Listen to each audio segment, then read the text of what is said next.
그 법 없이도 살 수 있을 것 같은 사람들이 종종 있습니다. 그 이웃에게 해를 끼치지 않고 정직하고 모범적으로 살아갈 것 같은 그런 사람들을 우리가 종종 만나게 됩니다. 그런데 그 법 없이 살기 위해서는 누구보다도 법을 잘 알아야 하는 것 같습니다. 우리가 잘 지키지 못하는, 살아가다 보면은 우리도 모르게 이렇게 저렇게 실패하게 되는 그런 그 과정 속에서 법 없이도 살 수 있을 것 같은 사람들은 그 법을 누구보다도 잘 알아서 누가 강요하지 않아도, 누가 감시하지 않아도 스스로가 정직하게 그 법을 지키는 사람들을 우리가 참 법 없이도 살 것 같다, 이제 이렇게 얘기하는 것 같습니다. 그러나 대부분의 사람들은 그렇지가 않죠. 우리들은 법을 지키기 위해서 애를 쓰며 노력하는 그런 삶을 살지만 많은 경우에 이리저리 우리의 그 약한 모습을 발견하게 되는 경우가 있습니다. 이건 마치 그 흰 옷을 입고 그 짜장면을 먹는 것 같다라고 생각을 합니다. 우리가 그 짜장면을 먹을 때 흰 옷을 입고 먹으면 어떻습니까? 그 짜장면이 혹시라도 한 방울이라도 튈까봐 굉장히 그 긴장하고 먹지 않습니까? 그런데 그 한 방울이라도 그 짜장면이 옷에 묻으면 어떻게 되죠? 그냥 한 점의 그 얼룩인데도 불구하고 그것 때문에 이제 그 얼룩이 우리를 부끄럽게 한다는 거예요. 그런데 까만색 옷을 입고 짜장면을 먹을 때는 어떻죠? 여러 그 얼룩이 묻어도 그렇게 부끄럽지 않게 우리가 그 음식을 먹고 또 그렇게 다닌다는 것이죠.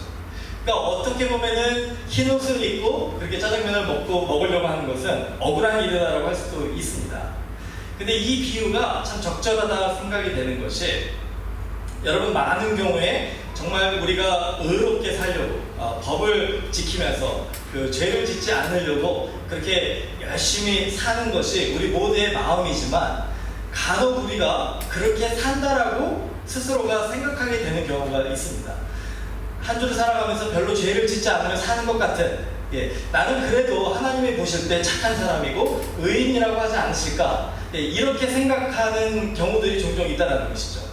그런데 그런 삶을 우리가 살 때는 어떤 마음으로 살게 되냐면, 혹시라도 한 가지라도 내가 죄를 범하지 않을까, 혹시라도 내가 이렇게 잘 살아왔는데, 이렇게 그 깨끗하고 정직하고 하나님 기쁘시는 삶을 살아왔는데 혹시라도 내가 실수해서 그것 때문에 죄인이 되진 않을까, 늘 이런 불안하고 이 두려운 마음으로 살게 된다는 거예요.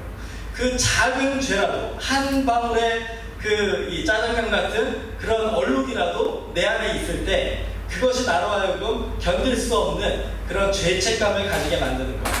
그런 마음으로 살 때가 많이 있다는 것이죠.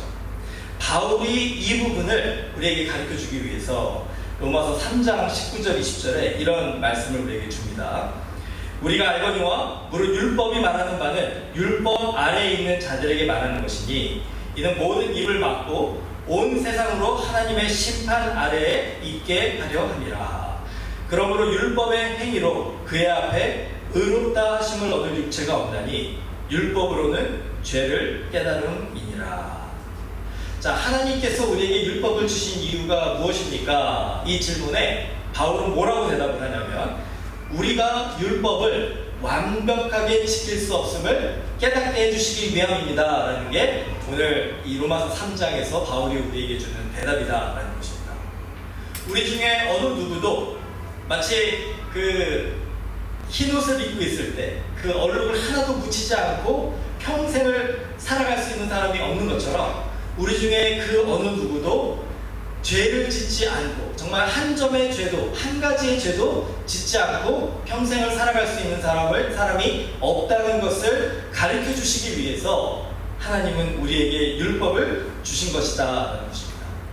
그렇기 때문에 내가 율법을 완벽하게 지킴으로써 의로운 사람이 되겠다라고 생각하는 것은 큰 착각이고 결국은 우리를 실망시킬 수밖에 없는 하나님의 그 진리의 말씀이다라는 것이죠.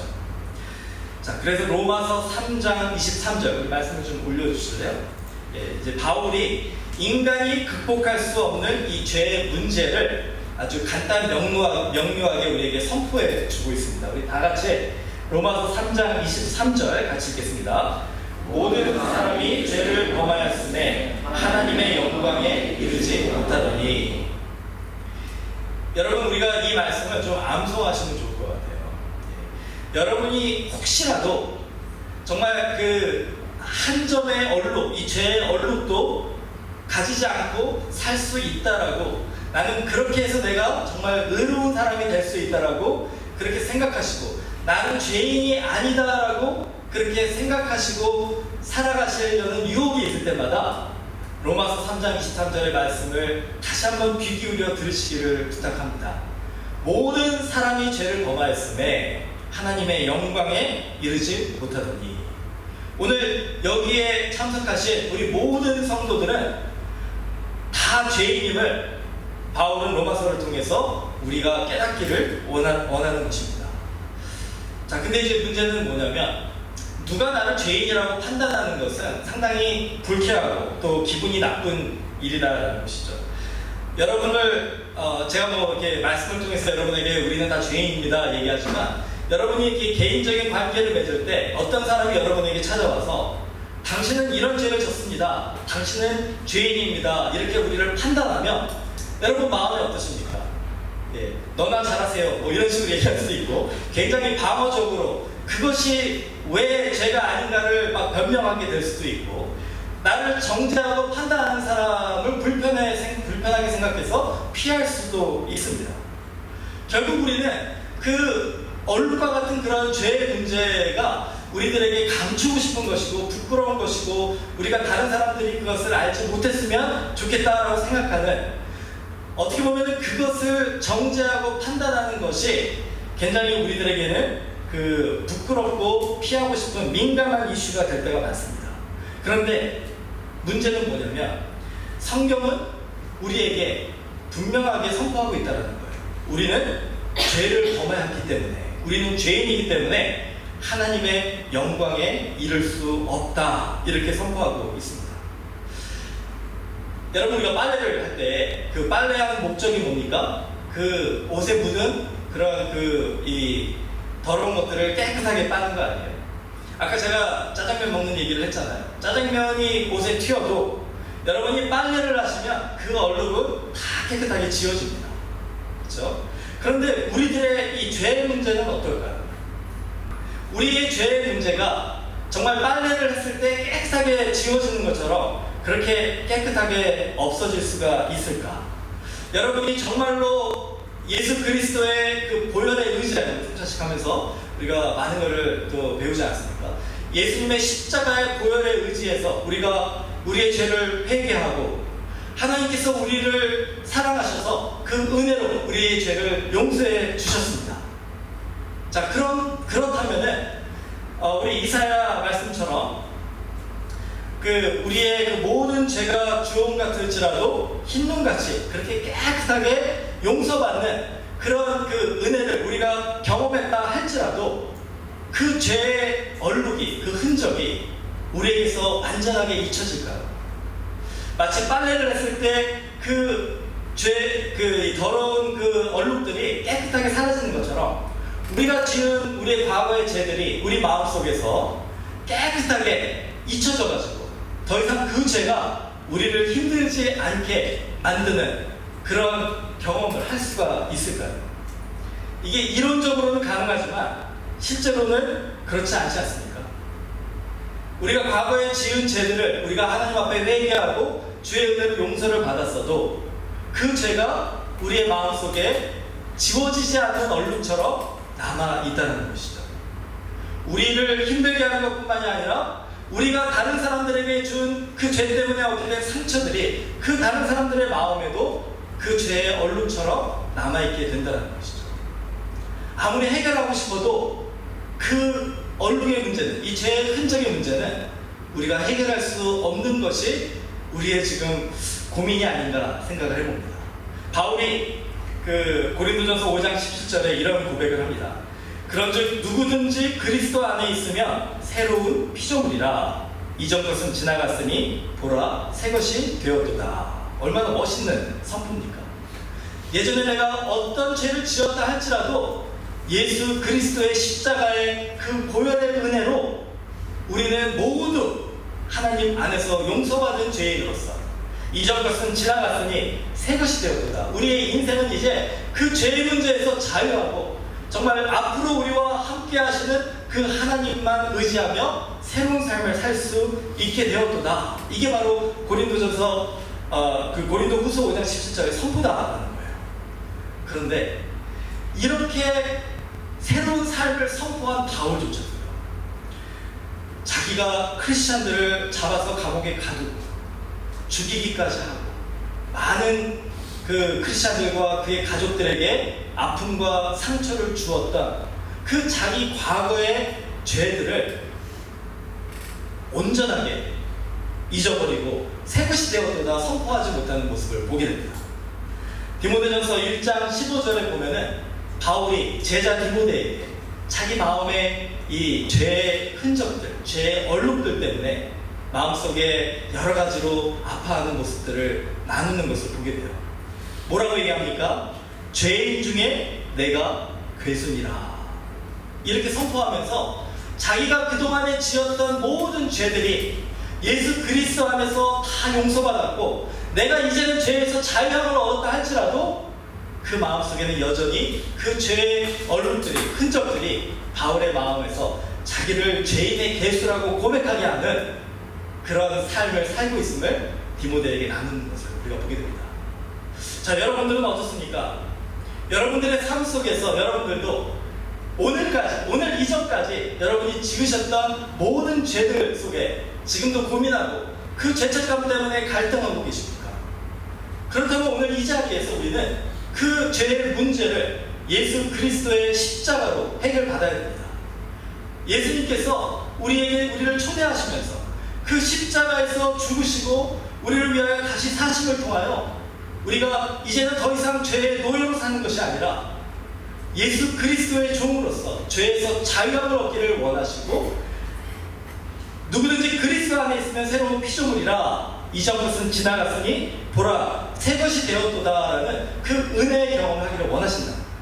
어떻게 그것이 가능합니까? 우리가 주님 앞에 회개하고 그 죄에서 돌아서면 그것이 가능하다라고 선포하십니다. 이게 바로 바울이 우리들에게 또 가르쳐주는 진리이기도 합니다.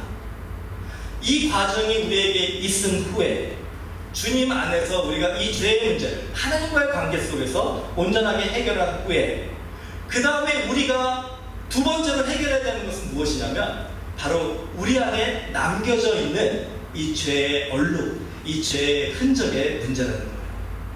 바울도 그 문제 때문에 고민했고 우리도 그 문제 때문에 고민할 것이다라는 것이죠. 여러분의 죄의 흔적은 무엇입니까?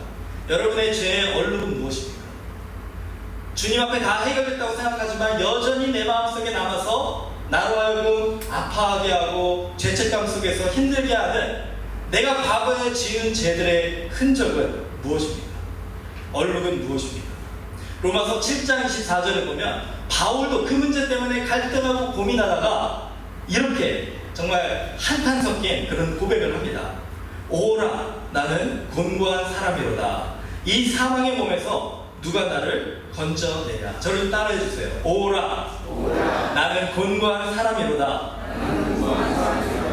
이 사망의 몸에서 누가 나를 건져내랴. 여러분 혹시 이 죄의 흔적, 이 죄의 얼룩, 이 해결되지 않는 분명히 용서받은 그 죄인데 그 죄가 여전히 나를 힘들게 할 때 여러분 그거를 부인하지 마시고 도망치지 마시고 그냥 덮어버리려고 하지 마시고 그것을 그대로 다 끄집어내세요. 그리고 인정하시기 바랍니다. 바울처럼 고백하시기 바랍니다. 오라 나는 곤고한 사람이로다. 이 사망의 몸에서 누가 나를 건져내랴. 내가 죄인 중에 괴수니라. 여러분 우리가 의인처럼 우리 스스로를 정당하려고 노력할 필요가 없다는 거예요. 우리가 의인인 것처럼 우리 자신을 포장해서 살아갈 필요가 없다는 것입니다. 우리 중에 어느 누구도 하나님의 기준으로 볼 때 의인은 없나니 하나도 없도다라고 선포하신 그 말씀처럼 우리는 모두 죄인이다라는 것입니다. 저를 포함해서 여기 계신 분 한 분도 빠짐없이 우리는 죄인입니다. 다시 한번 저를 좀 따라주세요. 나는 죄인입니다. 모든 사람이 죄를 범하였음에 하나님의 영광에 이르지 못하더니. 이게 바로 성경이 죄의 문제 속에서 갈등하는 우리 인간들에게 선포한 하나님의 진리다. 자, 그 로마서 3장에서 이 죄 문제 속에 갈등하는 인간에게 우리는 모두 죄인이다라고 선포한 후에 3장 24절에 바울은 그러면 이제 우리가 어떻게 이 죄의 흔적을 가지고 살아야 되는가, 죄인의 이 모습을 가지고 이 세상을 살아야 되는가를 가르쳐 주는 것입니다.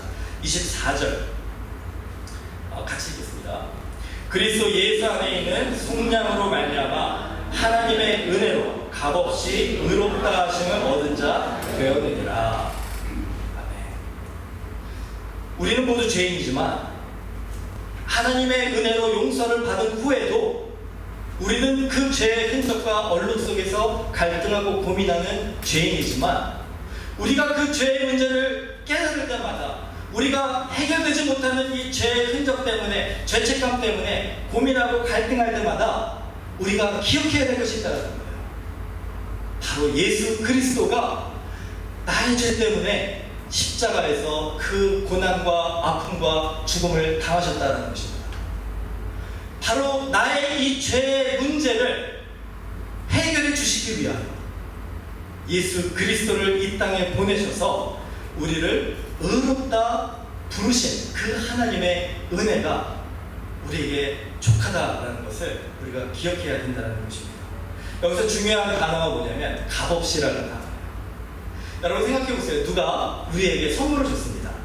근데 우리가 그 선물을 받고 그 대가를 치렀잖아요. 돈을 주거나 뭐 거기에 합당한 뭐 어떤 대가를 치르면 그 선물을 우리가 가진 거는 우리의 자랑입니다. 우리가 그것을 페이할 수 있는 능력이 있었기 때문에 그 물건을 우리가 가진 거 아니에요. 그런데 그 선물을 우리가 받았는데 우리는 아무 대가도 치르지 않고 값없이 받았다는 거예요. 그러면 그 선물의 이 자랑은 우리가 아니라 그 선물을 우리에게 준 사람에게 있다는 것이죠. 우리는 그 사람을 칭찬하고 고마워해야 된다는 거예요.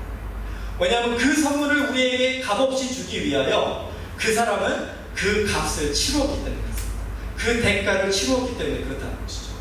그 3장 24절에 하나님의 은혜로 값없이 의롭다 하심을 얻은 자 되었다라고 얘기할 때 우리가 바로 하나님께서 주신 그 은혜로 죄인임에도 불구하고 여전히 우리는 죄인임에도 불구하고 그 죄가 하나님의 은혜로 의롭다 하심으로 여겨짐을 얻는다라는 것이에요. 우리는 죄인이지만 하나님은 우리를 보실 때 의롭다라고 불러주시겠다. 무엇 때문에? 바로 예수 그리스도께서 그 십자가를 통해서 우리에게 주신, 우리가 이 값없이 받은 이 선물 때문에, 예수 그리스도의 그 은혜 때문에 우리가 의롭다함을 여기게 됐다. 이렇게 선포하고 있다는 거죠. 이게 바로 믿음의 법이라는 거예요. 자, 그래서 믿음의 법을 세 가지로 제가 좀 정리를 해서 가르쳐 드리겠습니다. 첫째, 믿음의 법은 우리가 죄인임을 인정하는 것입니다. 믿음의 법은 우리가 죄인임을 인정하는 거예요. 그래서 우리가 죽을 때까지 이 죄의 문제를 해결할 수 없는 사람임을 그냥 쿨하게 인정하시고, 그렇기 때문에 우리에게 하나님이 필요하다는 것을 우리가 고백하는 것. 이게 첫 번째고, 두 번째로 믿음의 법은 우리를 죄에서 구원하신 하나님의 은혜를 우리가 인정하는 것입니다. 우리 마음에 남아있는 이 죄의 문제가 로마서 5장 20절의 말씀처럼 죄가 더한 곳에 은혜가 더욱 넘쳤다라는 고백처럼 우리가 이 죄의 무게 때문에 힘들고 아파할 때마다 우리는 더욱더 주님께 나아가 우리가 주님의 은혜 없이는 살 수 없는 사람입니다를 인정하고 고백하고 하나님을 붙드는 거예요. 하나님을 의지하는 겁니다. 그랬을 때 오늘 그 존 뉴턴 목사님처럼 Amazing Grace, 놀라운 은혜, 나 같은 죄인을 살리신 그 하나님의 은혜가 너무나도 놀랍고 너무나도 감사합니다. 이런 고백이 우리에게 나올 수밖에 없다는 것이죠. 우리가 죄인임을 인정하는 것이 믿음의 법이고, 그 죄인인 우리를 구원해 주신 하나님을, 우리의 죄가 우리를 힘들게 할 때마다 생각하고 주님께 나아가는 것이 믿음의 법이고, 마지막으로 믿음의 법은 우리를 의롭다라고 불러주신 그 예수 그리스도를 믿는 것이다. 그 예수 그리스도가 우리를 위하여 이루신 그 십자가의 은혜를 우리가 믿음으로 받아들이고, 그 주님 안에서 주님과 함께 살아가는 것, 이게 바로 믿음의 법이다. 예수님이 없으면 우리는 아무것도 아닙니다라는 고백을 하는 것, 이게 중요하다는 것이죠. 여러분 한번 생각해 보세요. 제가 어저께 우연히 이렇게 신문을 보다가 놀라운 사실을 발견했습니다. 이거 뭐 아시는 분도 계시겠지만 7월 20일이 인간이 달에 첫 발을 내딘 지 50년이 되는 해입니다. 어저께죠. 그래서 암스트롱이 달에 착륙하면서 이제 얘기하잖아요. 위대한 인류의 첫 발자국, 이렇게 얘기를 하잖아요. 여러분, 그 달에 착륙하는, 혹시 그 장면을 TV를 통해서 보신 분도 계실지 모르겠어요, 여기에. 그런데 그때 달에 착륙하는 그 순간 TV를 통해서 그 장면을 목격한 사람들은 저는 두 종류로 나눠질 것 같습니다. 첫 번째 그룹의 사람들은 아주 감격스럽게 그 인류의 그 위대한 도약을 목격하는 사람들이 있었을 것이고, 두 번째 부류의 사람들은 굉장히 실망하는 마음으로, 낙심되는 마음으로 그 달에 착륙하는 것을 TV를 통해서 보지 않았을까 생각을 해봅니다. 두 번째 부류의 사람은 어떤 사람들이냐? 달에 대한 환상을 가진 사람들이겠죠. 여러분, 밤에 달을 보시면 어떻습니까? 밝게 빛나는 그 달, 정말 아름답고 화려하고 우리의 그 발걸음을 인도해주는 그런 그 아름다운 달을 우리가 꿈꾸고 상상하고 그렇게 노래하고 그렇게 생각하고 있었었는데, 정작 사람이 달에 가서 그 달의 모습이 우리들에게 TV를 통해서 보여지는 모습은 어떻습니까? 그냥 황량하고 메마르고 건조한 바위덩어리밖에 안 된다는 거예요. 얼룩진 그런 모습에 아주 볼품없는 그런 달의 모습이었다는 것이죠. 여러분 한번 상상해 보세요. 여러분의 그 아름다웠던 그 달의 모습이 산산조각나는 그런 경험을 했을 때 얼마나 실망과 낙심이 됐겠습니까? 여러분, 이 달의 두 가지 모습을 한번 우리의 이 믿음 생활에 적용해 보면은 마찬가지인 것 같아요. 세 번째 믿음의 법칙이 주님과 동행하는 것, 주님과 동행하지 않으면 우리는 아무것도 아닌 것을 우리가 인정하고 믿음으로 고백하는 것이다 라고 하는 것이 바로 이런 것인 것 같아요. 우리는 죄인입니다. 우리는 얼룩이 무성한 죄의 흔적밖에 남지 않은, 항상 우리가 죄 가운데 고민하고 앞으로도 고민할 그런 죄인이에요. 그러나 그렇게 죄 가운데 거하는 우리들이라 할지라도 예수 그리스도의 그 은혜의 빛이 우리에게 비춰줍니다. 예수 그리스도의 그 구원의 능력이 우리 가운데 함께 거하고 우리와 동행하시는 예수님이 우리를 통해서 그 영광의 빛으로 우리 가운데 일하시면, 우리는 죄인임에도 불구하고 하나님 안에서 우리는 의인으로서 사람들 앞에 비춰질 수 있다는 거예요. 예수 그리스도의 향기가 우리를 통해서 나타나고, 예수 그리스도의 영광이 우리의 삶을 통해서 전해지고, 예수 그리스도의 복음이 사람들을 감동시키는 그런 삶을 우리가 살 수 있게 된다는 것입니다. 그런데 그것이 우리의 것이라고 착각하는 것, 그것이 우리의 의 때문에 이루어진다고 생각하는 것, 그게 우리가 거짓되고 죄를 범하지 않고 율법을 열심히 지켜가지고 가능하다고 생각되는 것, 이게 얼마나 어리석은 일이냐는 것을 로마서 3장이 우리에게 깨달으라고 전해주는 것입니다. 예수님이 없으면, 예수님의 그 영광의 구원의 복음의 빛이 우리 가운데 비춰지지 않으면 그냥 우리는 바위덩어리에 불과한 달처럼 정말 볼품없는 죄인이다. 이것을 우리가 깨달아야 되는 것이 바로 로마서 3장 23절에 모든 사람이 죄를 범하였으며 하나님의 영광에 이르지 못하지만 바로 그리스도 예수 안에서 값없이 우리에게 주시는 그 하나님의 의로 우리가 의롭다 여김을 받았노라고 선포하는 복음이 아닌가 생각을 해봅니다. 여러분, 오늘 이 말씀을 우리 마음속에 간직하고 살아갈 때 바울의 고백이 우리의 삶에 이루어지는 거예요. 이전 것은 지나갔으니 보라 새 것이 되었도다. 죄 가운데 거하는 우리의 마음이 죄 없이 살아가는 그런 의인으로 바뀌는 것이 아니라 여전히 죄를 과거에도 지었고 현재에도 짓고 앞으로도 지을 우리들이지만 예수 그리스도 안에 거하는 그 예수 그리스도의 복음과 구원 안에 거하는 우리들은 예수님 때문에 새 것이 되었도다. 이렇게 믿음의 선포를 하는 저희들 되기를 주님의 이름으로 축원합니다.